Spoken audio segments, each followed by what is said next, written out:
This week we're looking at something that is futuristic in a way. It is an all-electric vehicle. Who by? Hyundai, and it is the Kona Highlander electric extended range.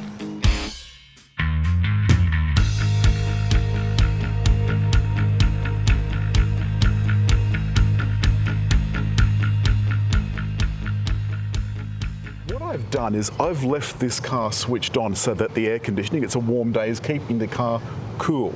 So if you were charging this outside, you could keep your car cool the whole day, or at least with the app start it up as you go in. Now that noise, that's all you can hear. Assistant lights and the headlights are further down here. There's a little vent down the side. Further over we've got the charging port. David, let's give that a demo. And you'll notice that it's got the two-part plug, which means, or the two-part socket, which means this can take a fast charger. I'll let you reassemble that. It's not an electric door, which I was a little bit disappointed with. I like in an electric car, everything to be electric. May as well, you're paying for it. Now, the front of the car, David. If you remember some of the early ones, they still had this with like a golf ball. Oh, they did too, they did. They had a blank, a grille blank, so this was part of the update. There's not a lot under there, David, because unlike the hybrid that we had last week, the Toyota Kluger hybrid, this doesn't have a petrol engine in there. But you get down behind here and there is nothing behind that. There is just this little electric motor underneath this plastic cover.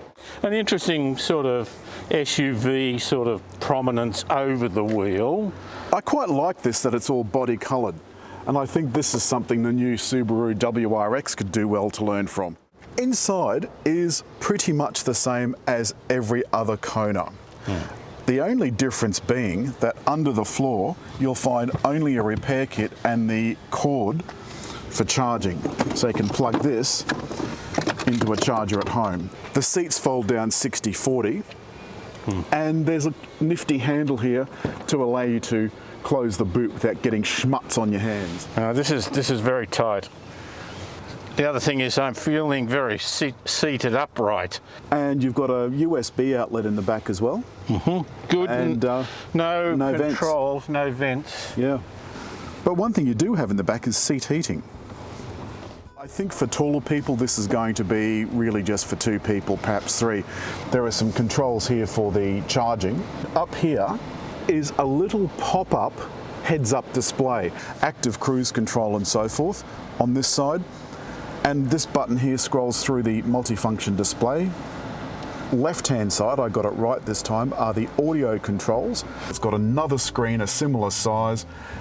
Right up here, bucktooth, you don't like that bit, but you know, you're wrong. And we've got these buttons. Now they're metallized plastic, which is not my favorite. They feel a bit cheap, but they are nice and big. And four nice big vents across the front with some demisters for the side windows. Why do we have to have this so bulky? Well, it's high, but it is two level. But it does allow us to have lots of stuff in here. Now you can see I've got my phone plugged into Apple CarPlay. There's also a Qi charger, my USB outlet, the stop-start button, and down on the console here, David, look wacky, dude, look at this. Oh yes, steering, show me the steering. It's quite adaptable. Quite good. Fully automatic lights and wipers. Did you know, in an electric car, because there is no engine cooling system, there's no way to heat the interior of the car without actually having an electrical heater or a heat pump of some description. So, the most efficient way of heating and cooling a human is direct contact. So to that end, we have seat heating and cooling, so you've turned yours on, so you're getting a little draft up the Khyber. Drive mode selection relates to the actual drive experience. We were talking about that before. There's a heated steering wheel, auto hold, the parking camera, and the seat heating and cooling for the passenger seats. Further up, we've got a couple of cup holders, the electric parking brake, and this. You know, drive and park, neutral, and so on. Well, this is soft. That's soft-ish. That's quite hard. And the same goes for the doors. This is lovely and soft because this is a Highlander, but this textured stuff is reasonably hard. It's got the updated Harman Kardon speakers, and honestly, it sounds fabulous. I did give it a bit of extra boof for my doof, and it sounded fantastic. Now there's a Tesla Model S across from us at the lights. He paid for that probably 10, 15,000 more than this. And I would venture to say we've got a little more range in this. And also, this is backed by Hyundai. I think this would probably be a little bit more reliable. I think the long-term prospect for this is strong. The one for the Tesla, I would say, is unknown. Now I can feel every single movement of the accelerator. I can feel you putting your foot down and taking it off again. Really? Yeah. Yeah. And I think the main thing about this is that there's no point in talking purely about the power figures because they're almost irrelevant in all electric cars. It either goes extremely well or rather well, in my experience. But the main thing is this cabin is very quiet. You become... David, get out, give me a go. Get out, give me a go. Are you going to let me get away with that, or would you like to banter a bit? He's not bantering, he's actually playing ball, and I'm not used to it. I'm just happy if you let me get into the car and let in the backs. I'm going to pop the drive mode into sport. You didn't do that, you didn't experiment with the drive mode. No.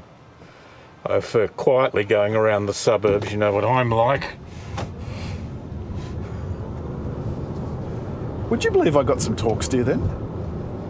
Once that I've gotten to highway speed, which we will be in a minute, I can select my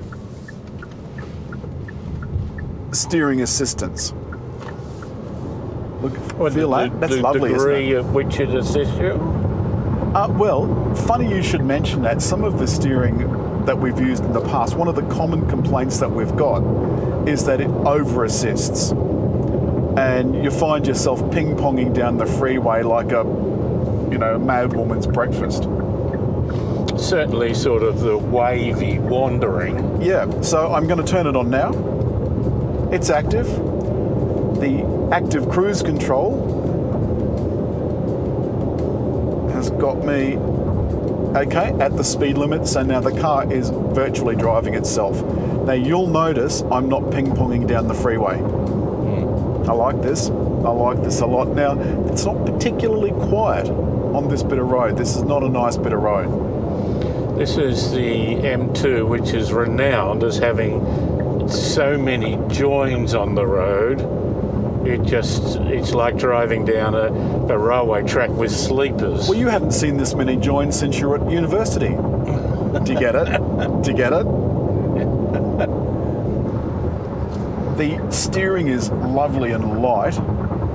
In the bends and twists yesterday, I noticed that it did feel a little bit heavy. Now, looking forward, you can see there's a lovely blue glow in the buttons. I think that is classy, very classy. Now, once upon a time, you wouldn't have bought a Hyundai and had the word classy pop into your head. I'm just going to slow down now. The brakes are quite touchy. You can feel now that I've taken my foot off the accelerator. The car is using the engine as a generator. Do you know, David, one of the things that I was always critical of with electric cars is that you can't do a road trip. And over the last decade, that's become more and more possible. Now, just this last week, there's been a strike or not a strike, but a fuel shortage in the United Kingdom. And the electric car drivers are feeling pretty bloody smug about now.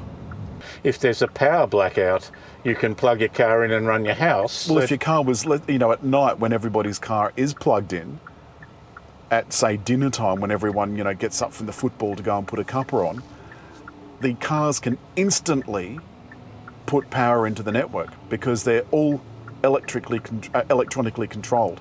That's the beauty of micro networks. And there's also a good warranty, 5-year warranty.